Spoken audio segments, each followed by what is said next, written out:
حضرت مولانا ابو الحسن علی حسنی ندوی رحمۃ اللہ علیہ کی کتاب تحفہ دکن کا اقتباس پیش کرنے والے ہیں۔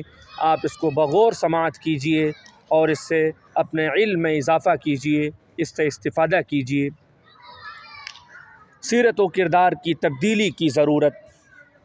وقر رب ادخلنی مدخل صدق واخرجنی مخرج صدق، اور اے میرے پروردگار مجھے اچھی طرح داخل کیجئے اور اچھی طرح نکالیے۔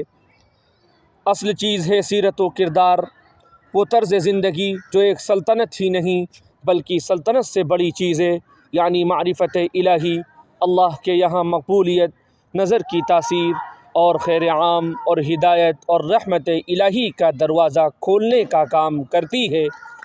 سلطنت تو اس کا ایک ہلکا اور پھیکا سا نشان ہے۔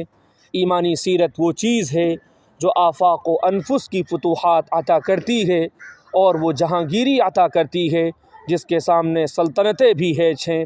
وہ اصل چیز جو ہر خیر کا منبع و سرچشمہ ہے وہ ہے سیرت۔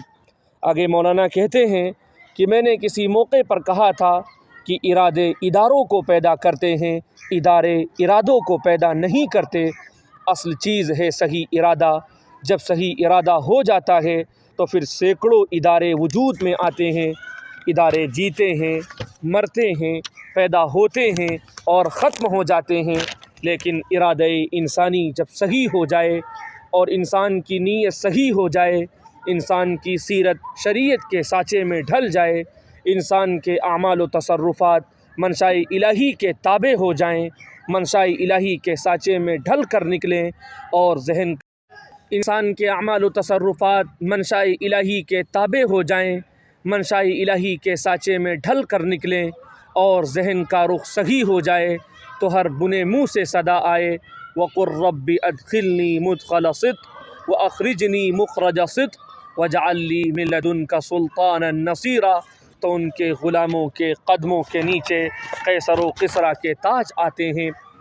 آگے فرماتے ہیں مسلمانوں کی زندگی شریعت کے سانچے میں، قرآن و حدیث کے سانچے میں، سیرت نبوی کے سانچے میں ڈھل کر نکلے، نہ اپنی خواہش سے جانا، نہ اپنی خواہش سے آنا، نہ اپنی خواہش سے اٹھنا، نہ اپنی خواہش سے بیٹھنا، نہ اپنی خواہش سے حکم چلانا، نہ اپنی خواہش سے حکم ماننا، نہ اپنی خواہش سے کسی کو زیر کرنا، نہ اپنی خواہش سے کسی کے سامنے زیر ہونا۔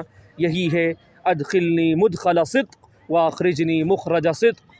ہر کام کے لیے شریعت کی دلیل چاہیے۔